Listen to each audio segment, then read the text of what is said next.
welcome to the Upside Property Podcast. I am Matt Hayter, the co-owner of Upside Properties, an industrial sales and leasing specialist in the Cato Ridge area. Today I'm sitting with none other than Warwick Lord himself, the chairman of the Cato Ridge Inland Port and the developer behind Goswell Industrial Park. Warwick is at the forefront of industrial development in this area, and we're going to dive into what makes the Cato Ridge area such a strategic hub for logistics investment and the future of freight in South Africa. So whether you're an investor, a developer, or someone just passionate about evolution of supply chain landscape, stay tuned because this is a conversation that you don't want to miss.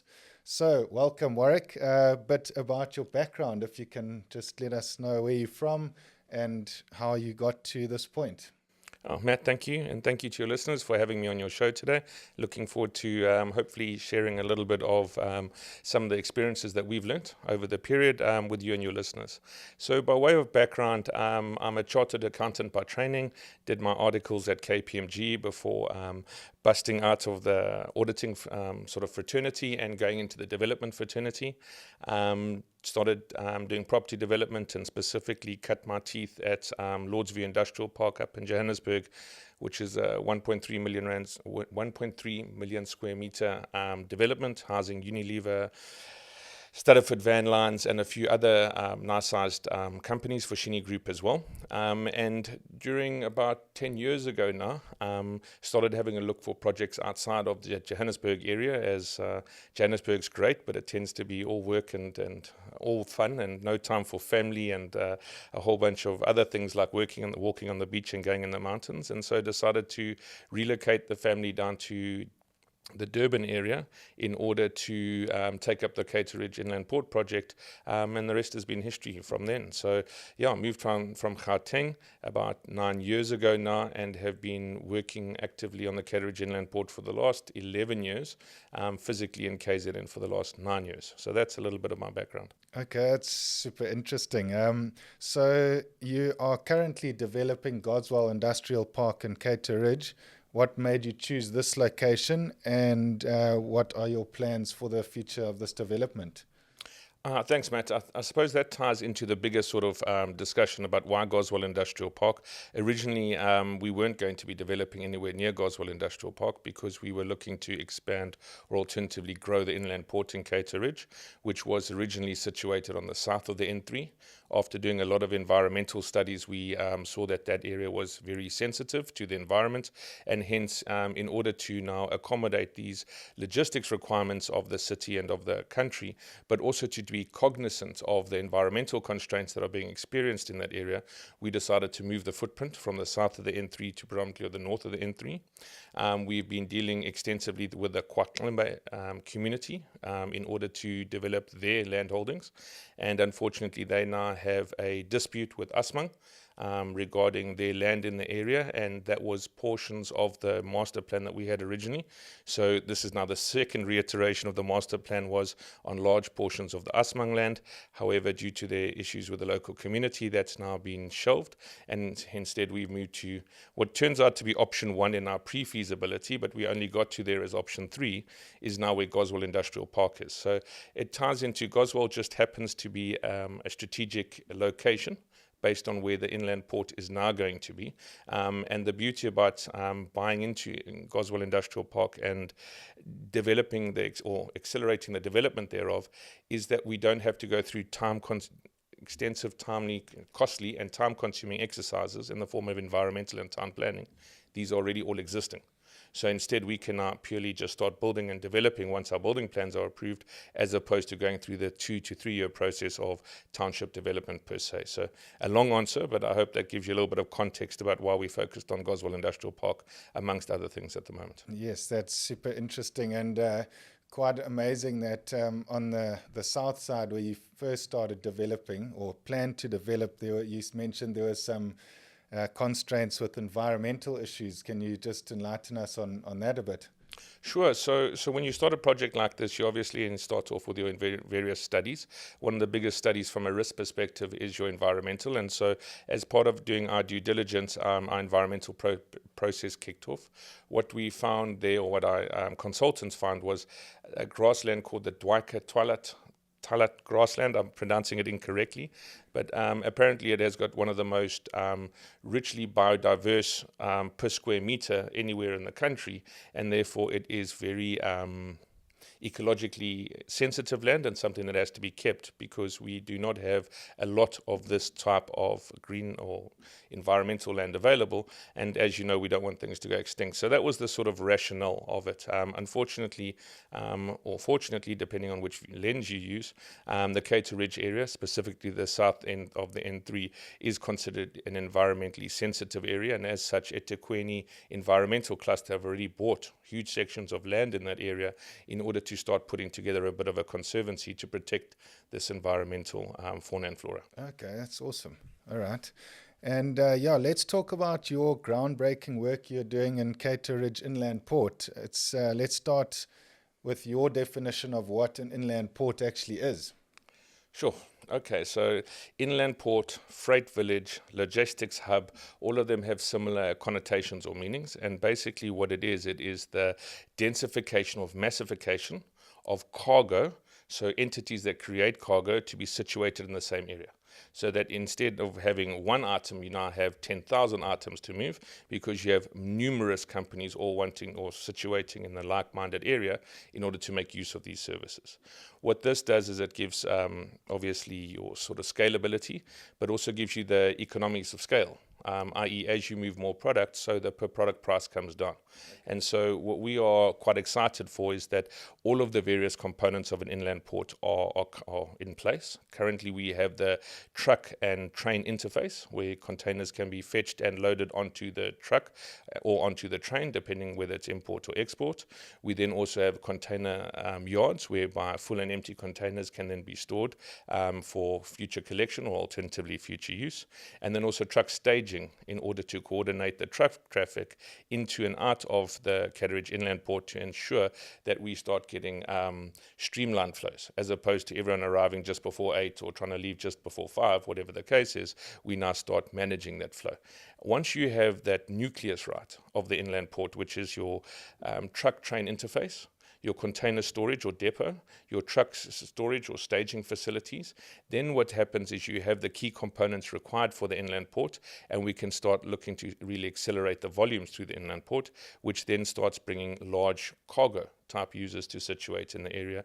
And very excited at the moment that the second biggest shipping line in the world at the moment, called Maersk, has taken up a 750 million rand position right on the Cato Ridge rail in order to make sure that they have got a cold storage or reefer solution for these cargo flows. So I hope that gives you a little indication of what an inland port is. There is, however, huge reams of information on the web pages that sort of give you a much more accurate and definitive definition, but that's it in our context. Yeah, and why an inland port? Why don't they just continue at the Durban port doing what it does? Is there a reason why it should be brought out to an area like Cato Ridge? Good question. So the issue, and without using diagrams and drawings, which normally makes it a little bit easier to explain, is if you think about if you have a fire in a building and every single person in that building decides to try run out of the single exit door at the same time. As you can imagine, if you've got more than 3 people in a room, they're not going to get through the door at the very same time. Imagine you now have 3,000 people in a bigger facility all trying to do that. And this is the construct or the concept that is currently happening in the Durban port, in that all the cargo collections and delivery have to make their way through the narrow entranceway, whether it's a door or a roadway, into the Durban port. International best practice is very simply, instead of having all of your various collector collections happening from the Durban port, you rather mass evacuate to something called back of port facilities, and you do that in South African context, you do that via rail. In other countries, you can also do that via barge. The purpose of this is very simply is that you have the cargo collectors coming to these back of port extension or the back of port gates, the extended gate concept, instead of coming into the Durban port area and then adding further to the congestion. So international best practice examples in Australia and America, they have these extended gates or back of port facilities in which they act in unison with the Durban port or with the port and as the port, and you can rather collect and deliver from there in order to alleviate the sort of congestion experience on the way into port.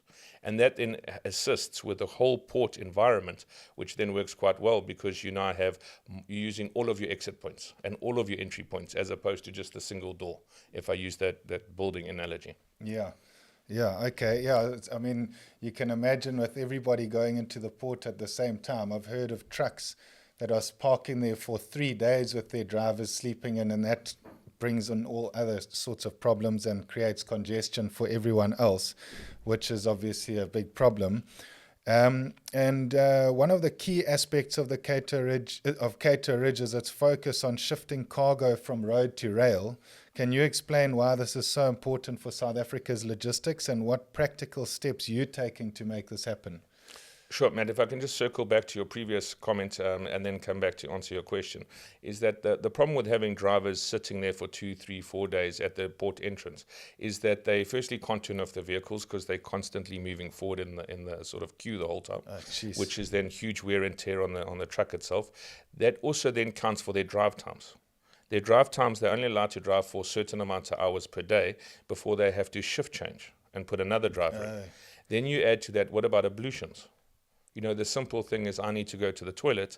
I can't leave my truck. It's a valuable asset with valuable cargo on, and there are no amenities round by. So you start having this sort of knock-on effect of negative consequences that has stemmed from this congestion, but that leads to all sorts of misery down the line simply because we're not addressing the root cause. And yes, you can imagine the environmental impact with those trucks staying on for so long unnecessarily just adds emissions to the environment. Well, that segues very nicely into your next question, and that's exactly what you said. How are we moving cargo from road to rail? There's a few key themes. So one of the sort of themes playing out at the moment is very simply this congestion. So trying to get your cargo into and out of the Durban port is problematic from the length of time it can take, and therefore people are looking at other alternatives. You then have the more forward-looking, or tends to be the larger, often European and historically American-based companies that are also very interested in their carbon footprint and in managing that and bringing it down.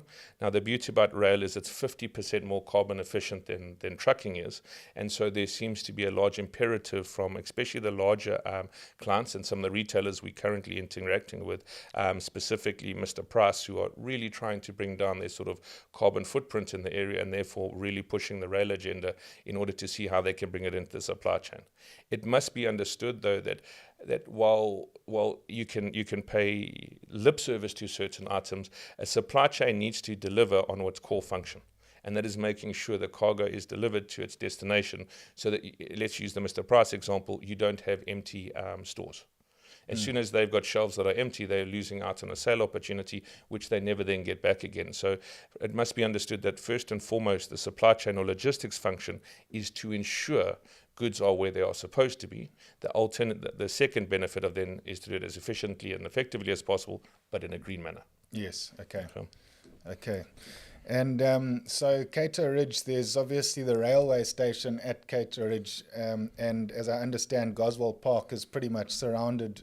It surrounds the Cato Ridge station. What other? Can you touch on this?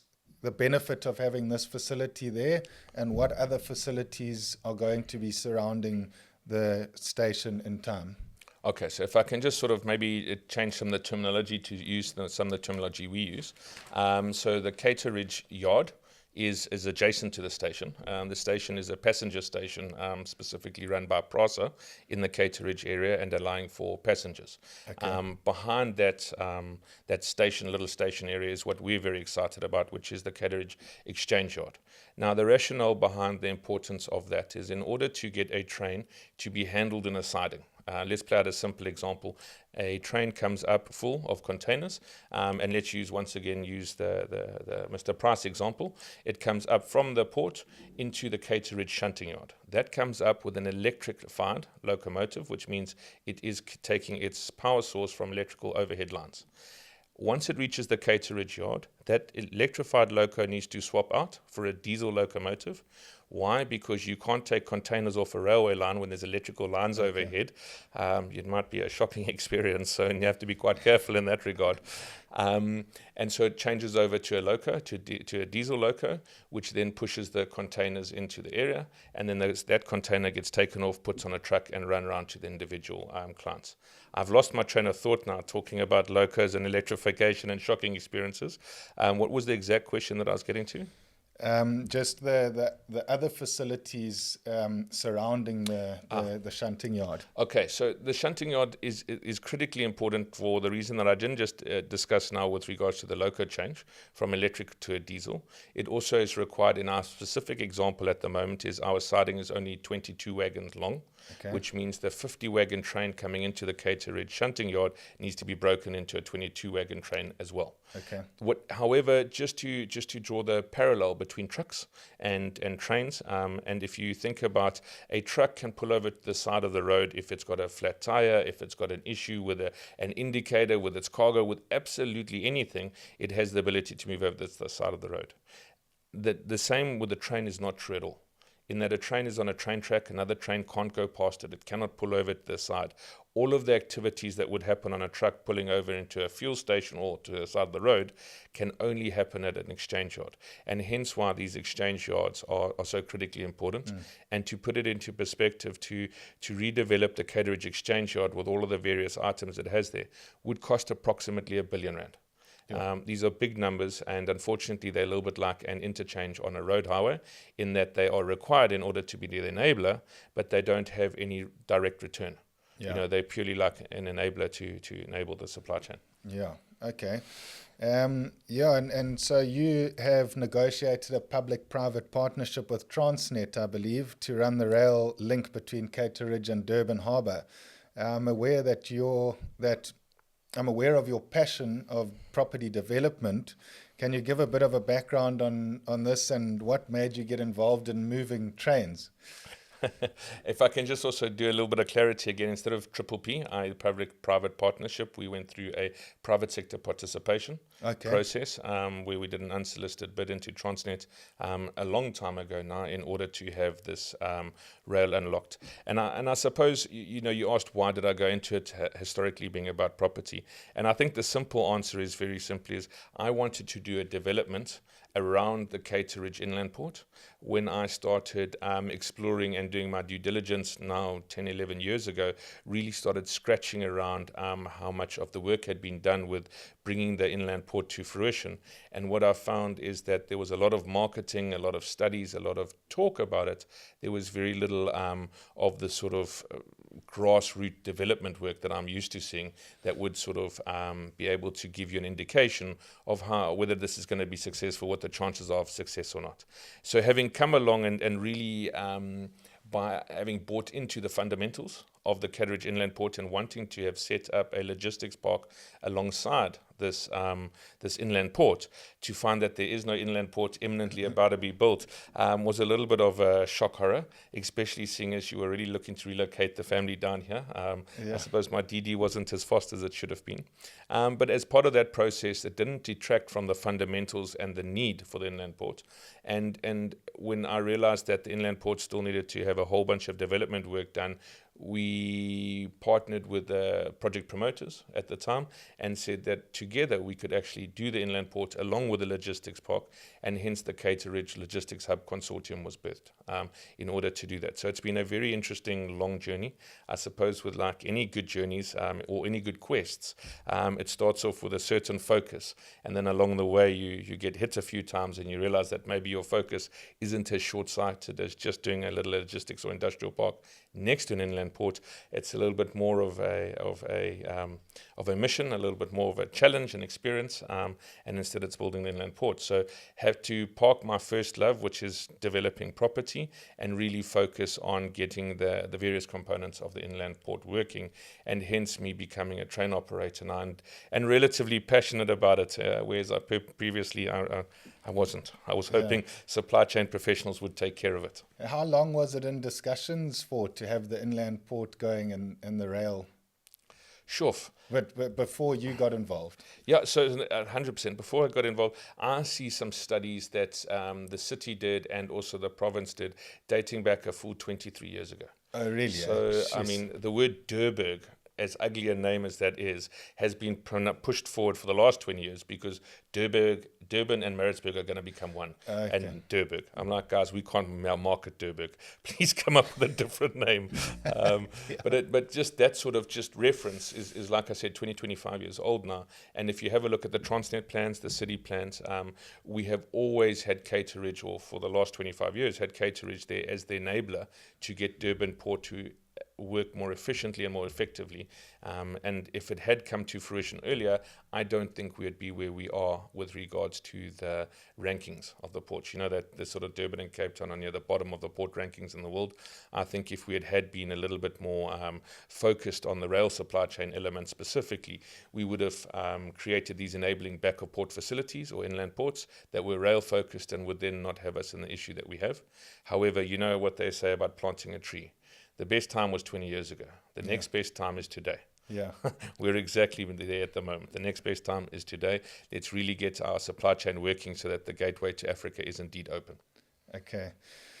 And your partnership with Transnet, how does the collaboration work, and why is the private sector involvement significant in the evolution of South Africa's rail freight? Sure, that's loaded. I think my relationship with Transnet has gone through many fits and starts over the last sort of 12 to 13 years, as we sort of get quite excited by putting things together and the newness of developing in combination in unison certain line items, to then changing of leadership or alternatively changing of personnel, which then takes a dip in the sort of delivery aspect thereof. So I found dealing with Transnet to be a typical South African experience, either extreme joys or extreme lows, very rarely in between.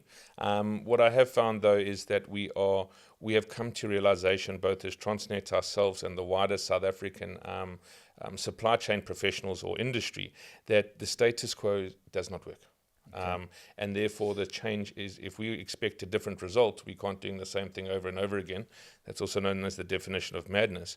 Let us relook at how our supply chain works. Let us rethink about how the various components that should play its various roles, and then bring that to market. I personally am very excited, and I did mention to you in the SAPO event that we had the other day, regarding the speed at which our rail renaissance is underway, and specifically which Barbara Creasy and her team at the Ministry of Transport are doing a fantastic job. A little bit concerned at the same stage at the pace that it's going at, because South Africa, we can't afford to get this wrong again. We've had too many missteps with regards to our supply chain, specifically rail and ports, that we don't have the luxury of failing again, and we actually have to get it right this time. That being said, it is moving very, very fast. If you have a look at the legislation coming out, Sunday week ago, Minister Barbara Creasy released the private sector participation, asking for private sectors like you and me to approach government and put forward areas where we would like to interact with. I mean, that's quite a nice and broad sweep from a public sector that is not used to, putting out very limited public engagements. This is basically saying, guys, we've got a blank book. Tell us which areas you want to focus in on, and then let's write the rules together, which is very exciting at the same time. So I believe that we have crossed the Rubicon, i.e. we are on the downward hump. If you talk about a mountain or a hill, there's still many areas that we can make a mistake, but there is no opportunity to now go back. We've now broken the eggs. We're busy making a scrambled eggs. You don't get to put the egg back in the shell. So regardless of whether you like what's happening or not, rather roll up your sleeves, get stuck in order to make sure we have the desired outcome, because we won't be going back to status quo, and I'm very glad to say that. Yeah, no, that's amazing. I mean, at the SAPOA event you mentioned earlier that we went to last week, they said that, and everybody was talking the right language there. I found it super positive. And one of the guys said that they're expecting the port and the rail facilities in South Africa, especially between Durban and Joburg, and to be ready. When I say ready, nothing will ever be 100% because there's always variables and that. But what do you expect the time frame that it would take to get the port and rail operating at a decent or at a really effective manner? Okay, so if I could just give some clarity to your listeners out there, SAPOA stands for the South African Property Owners Association.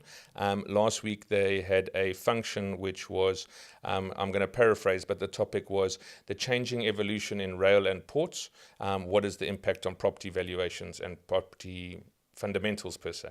And the beauty about that event was we had Multimodal, who is the CEO of the TRIM, Transnet Rail Infrastructure Manager, giving the keynote address. So he is at the forefront of the sort of changing what I call the rail renaissance and putting the rules of engagement in place.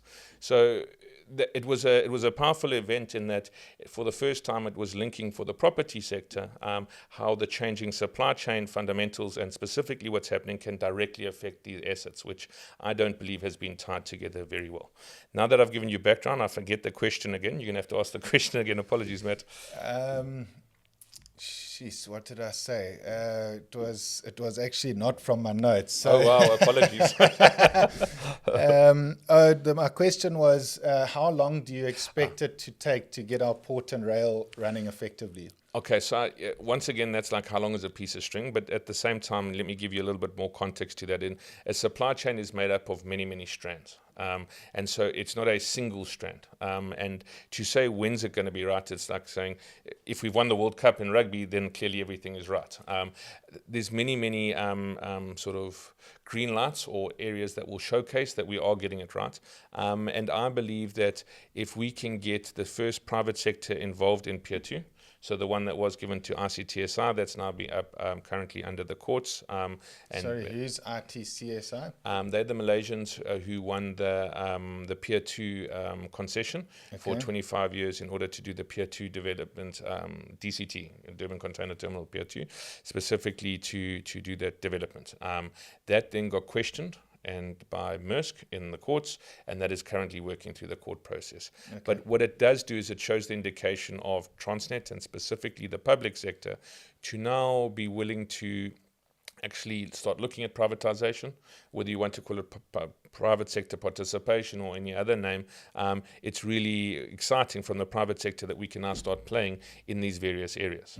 So while we're not expecting it to be a sort of a silver bullet in any way, shape or form, we're going to expecting to start seeing incremental wins from when we see a few things. One is the terminal operators itself in the actual port of Durban itself and other ports, as well as we start seeing private train operating companies start working on top of the Transnet rail assets, which means we now get private sector cost of capital, private sector urgency, and private sector delivery, which has normally been sort of the specific area of trucks, because trains have been a lot less sort of visible or efficient, let's say, as the trucking component. So I'm expecting to start seeing some early wins. I think with all of us pulling in the same direction, by the end of this year, we'll start seeing an improvement in some way, shape or form. And if you have a look at what Barbara Creasy's put out there as the goal or mandate is to move 250 million tons via rail by the year, I think it's 2028 or 2029.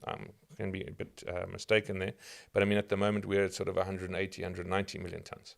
Okay. So you can understand that that's a stretch target of where we're all trying to push towards. And if we can start chipping away at that, we'll be very good.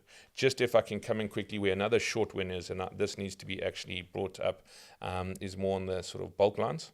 So where you have 1 or 2 or 3 miners as the client, and it needs to go from pit to port. It's a relatively simple supply chain operation as opposed to a container corridor with multiple clients, multiple destinations, etc. The conversations I'm hearing about are going very well, and it would appear that the private sector have agreed to take on certain of the financial burdens in order to ensure that the rail works as efficiently as possible. And that's normally taking on the security component, or alternatively replacing electrical overhead lines, or whatever the case is. And so those are also early wins. Apologies for speaking so long on this point. I think what also needs to be borne in mind is the fact that the public sector, in the form of Transnet, the politicians, and the private sector all are very firmly focused on the problem, and all agree that this heavy reliance on road is no longer fit for purpose and will not get us the desired results. And that in itself, this alignment on the supply chain, is a critical enabling factor in order to actually make meaningful change. Yeah, sure. That's awesome. It's so nice to see some positivity. With regards to the volumes that are moving at the moment, from when you started, how many trains just between Cato Ridge and Durban were moving, and now how many are moving, and what can you expect in the next in the future, maybe 2 years or so? I think it's a little bit hard to start from when we first started, because it's been a very stop-start service. When we took over, there was absolutely zero happening because Transnet had withdrawn its service. But during the height of Transnet, with giving the enabling service and also being able to lump a few of the items into their package or service offering, i.e. don't worry, lift on, lift off is included in your rail rate. There used to be significant volumes going through at a period. So before we had the floods in the 2021 and before COVID, there was actually quite a nice cadence with regards to the Transnet, with regards to the Cato Ridge facility, and at some stages got up to 2 trains a day, 1.5 to 2 trains a day, which was lovely. At the moment, we've sort of been going at 1 train every 2 days, which we're now looking to ramp up to a train a day. We have been trying to secure volumes. Our biggest impediment so far has been the fact that we have to balance imports and exports. So whatever we import, and we do import a lot for the retailers, Mr. Price, Ackermans, Pep are all up in that area, along with Murlog doing frozen foods. We have a lot of imports, but we don't have the same amount of exports, utilizing these containers to now fill them up and export them. So that's been our biggest challenge so far, is to try and get some of those exports going. And we are currently in discussions with Transnet to increase our slot capacity to a train a day in order to get up to the current requirements, but with a focus on how do we get to 2 and 3 trains a day. So it's what I wouldn't want to do is say, hit 10 or 20 or 30 as the precursor. What we're finding is that the volumes and the clients that are now situating in Cato Ridge, and the interest that's now coming to rail, it's not a day-to-day discussion. It's once we've converted a client onto rail, they tend to stay there for a bit, which is very exciting for us. So it's a long-dated game, but are looking to increase volumes through the terminal, and also starting to look to make use of a lot of the citrus that is now going to come through in sort of May, June this year, specifically with Maersk having done their big reefer cold storage facility on the rail. Quite excited by the ability that unlocks for us. Also, just as we increase volumes, we just keep getting more and more of the various assets required in order to realize these volumes. So a reach stacker, a simple little piece of equipment that you need in order to take a container off a truck or off a train, new they're in around 10 million rand each. Yeah. You can imagine a new locomotive in order to move some of our wagons. Those started in around 60 million rand. Yeah. So the capital numbers on these projects are very big, and because logistics and supply chain is an incremental game, you can't afford to go and build a very expensive supply chain solution because your clients can't afford to take it up. Okay. So what we're doing is very incrementally building it up while trying to keep the cost the same or bring it down. Okay. And you are also the chair of the Multimodal Inland Port Association. Building infrastructure like this comes with its challenges, obviously. One is the shortage of skills, particularly skilled rail workers. How are you addressing this, and what's the role of the Multimodal Inland Port Association? Okay, so thank you very much. I was wondering how I was going to plug my association role. So just by way of background, the Multimodal Inland Ports Association is a new association that's been created by a number of the private sector inland port creators, specifically, and I'm going to probably forget a few, but the Tambo Springs one, the Cape Winelands, Auto Force down in Quebec. They're also now got a new one up in Luderitz coming. We've then got MIT Messina Intermodal Terminal. I'm going to forget someone. There one in Escort, I think. So Escort Intermodal Terminal, and unfortunately not a member yet. We are still reaching out to them. Hopefully they will become a member at some stage.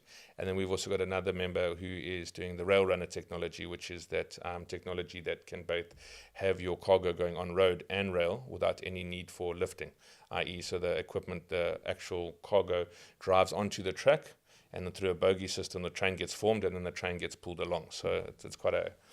So what is the point of the association? The point of the association is we found that with the current conversation going on in the country around the rail reform and the port reform, what was not given any time or space was the conversation around where are the enabling infrastructure items required to have this rail renaissance. And you mentioned the point earlier, cargo from road to rail.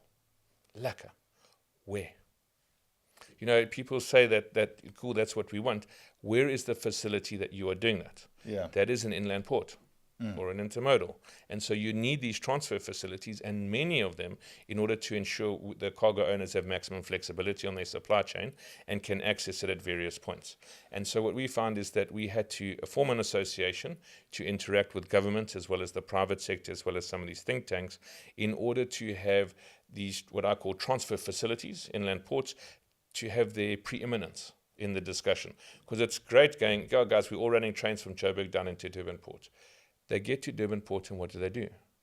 There isn't a nice big yard there where a whole bunch of things can happen to 10 trains all at the same time. There needs to be a network. And this is, I suppose, the important element is that the Multimodal Inland Port Association understands that the supply chain is a network of many supply chains tied together, and where they get tied together or where these supply chains overlap is very often at these inland ports. And so this is one opportunity to have cargo transferred from different modes of transport, or alternatively deviate if you've got a deviation, or alternatively if you've got a hot box. It must be understood not all cargo is uniform. You know, a box full of raw salmon is a whole bunch more sensitive to get to its final client than, say, a box full of T-shirts. And these are the sort of bits that now have to be held in the sort of rail renaissance, or alternatively with the rail supply chain plan. So what we found is a huge amount of recognition for MIPA as an association, and specifically a huge desire for us to get involved in many other associations' work in order to have a complete view of the supply chain. So it's been an interesting journey. It's been one that we have given us the opportunity to speak on behalf of an industry that doesn't really exist in the private sector so far, but very meaningful, given a voice to these inland ports, dry ports, freight villages, or transfer facilities that is desperately needed inside the supply chain discussion. I hope that answers you in a very roundabout way. Yeah, no, absolutely. And in terms of job opportunities, I can imagine with the inland port expanding so fast, there's going to be job opportunities coming up. Can you just touch on that and how it will benefit the surrounding communities? 100%. The best idea is the best way to explain this is first to have an idea of what the sort of infrastructure that is coming to Cato Ridge is envisaged to be. Now, if you understand the Durban Port and the way it looks and the way it interacts, if you can think 50 to 60% of the Durban Port and its activities within its first kilometer from the sea, 50 to 60% of that is expected to be in Cato Ridge. At the moment, you have in your mind's eye what's at Cato Ridge, which is very little. You can imagine going from the very little to 50 to 60% of what's in the Durban Port area is now going to have to be developed in Cato Ridge. Jeez. It's building a new city. Yeah, and it's so a it's logistics-focused city that then needs to move cargo. So it's not just a city for the sake of a city to house people and let's build some universities and a town hall, etc., etc. This is a theme city in that it needs to be a supply chain base and needs to be the hub of what we're trying to make of rail-based supply chain into the whole area. So, that's probably the best way I can describe it. Yeah, and I can imagine there'll be all sorts of training facilities for staff and, So it's our vision is in order to create Cato Ridge as a centre of excellence. And I know this is maybe a pipe dream, but pipe dreams, all dreams start off as pipe dreams, and they get solidified into action plans to get there. And our pipe dream, let's say, is to have Cato Ridge to be the equivalent of the South African or African version of the Silicon Valley, but for logistics. Okay. So Cato Ridge must then be themed that we'd ultimately like, and we're in discussions with a few people to do a training college, Technicon at this stage. Ultimately, we'd love to have a university established up. It needs to be done by other people who have core competencies in order to do that. But our vision, and hopefully some of the partners that we're currently dealing with, is exactly that, to have the supply chain centered in around Cato Ridge, to act as a training ground, to act as a skills and artisanal area as well, and move from the sort of lower skills in the beginning, the artisanal type skills, to definitely tertiary education in the end. And it would be lovely to build our next South African built university in Cato Ridge in order to be specifically themed for the supply chain. So that's the vision. Big and bold, and I'd hate to put numbers to the jobs, but a huge amount of jobs, huge amount of training. I understand that at the moment that area has approximately 100 to 150,000 citizens that are largely unemployed, and if we can just suck up those into meaningful employment or into their own companies, that would be a great start. Yeah, that's amazing. Well, my next question was actually how the inland port was going to evolve over the next few years, but you've just touched on that. But the impact on the broader South Africa, how do you think the inland port is going to impact? Okay, I'm going to take a little while answering this, if that's okay, because I think the construct of how we've had to put the inland port together after starting off in the incorrect manner, and let me maybe just explore that for a second. So when I first arrived down at the Cato Ridge, I put the inland port into a property development model. Unfortunately, property development model means that, right, guys, the Cato Ridge Inland Port has got a project, a team. This is how we're doing it. Who wants to come and play our game? Unfortunately, when you're dealing with the Maersks, the MSC, the Grindrod of this world, they don't play your game. You play their game. And so what we had to realize quite quickly, and I'm a little bit slow, so it took me a little bit longer than most, but had to change the way we were packaging our project from a property development project to, instead of a project development project, we are actually developing an inland port. And what does that mean? We are actually coordinating and conducting the development of an inland port, because we need very many role players to play their role inside of this area. And so, for example, we are in no way, shape or form a shipping line. Yet you need a shipping line to really buy into Cato Ridge, as they need to dictate whether they're sending ships around, Durban, and then whether the containers are coming up, etc. And so we're very excited that Maersk has taken up that area. We've then also had Big Five Fuels that you actually placed with us, and thank you very much for that, who've now situated or offering truck staging as also truck filling. And so the model at the moment is to try and highlight or showcase what we have created with regards to the backbone, the transport backbone, and saying to clients and potential investors, saying, come and relocate into the Cato Ridge area to make use of this rail backbone, because it is to your advantage.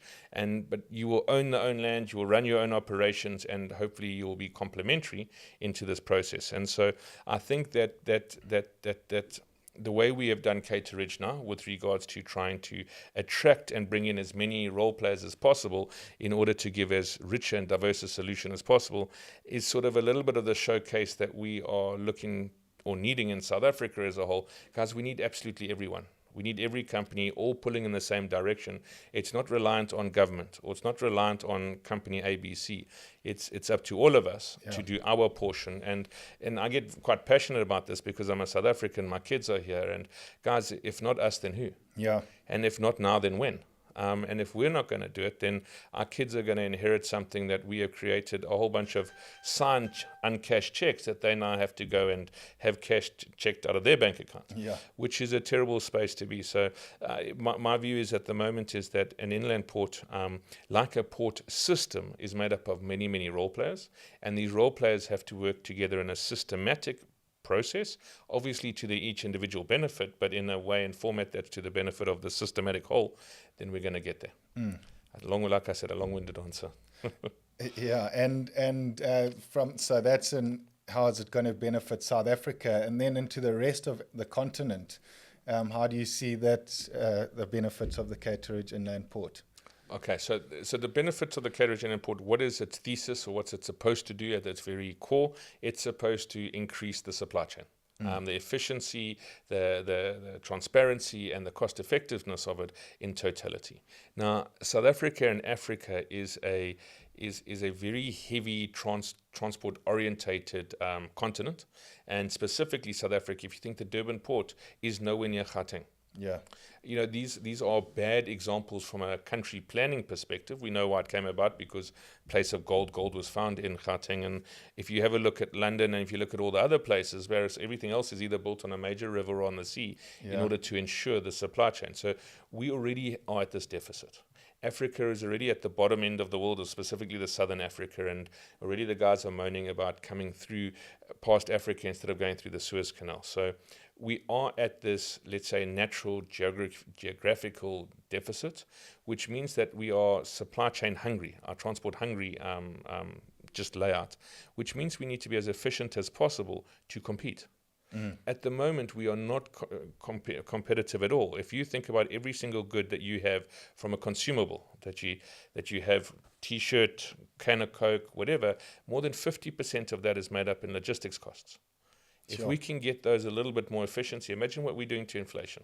And remember, so we consider ourselves as South Africa to be the gateway into Africa. Yes. So if we can improve our supply chain, how it all moves, what we are basically saying is that, guys, we are making our supply chain, the door, the gateway is more efficient to get up into the rest of Africa. Please, can you come and situate in South Africa to make use of this African Free Continental Trade Agreement, all of those various good things, if we can make it work. And this is my big bugbear at the moment is, guys, making it work, and it working is the right thing. Talking about it, discussing it, finding excuses for why it doesn't work, or arguing with whether we're number 1 and worst in the world or number 10 worst in the world. Yeah. Guys, let's just focus on making it work at the moment. And I'm very glad to hear that, or see that the government and private sector have really put a huge effort behind this, specifically the National Logistics Crisis Committee. BUSA are putting a lot of effort into Operation Vulindlela, are putting a lot of effort into it. So it definitely has the focus of all of the serious role players who are required in order to make it work.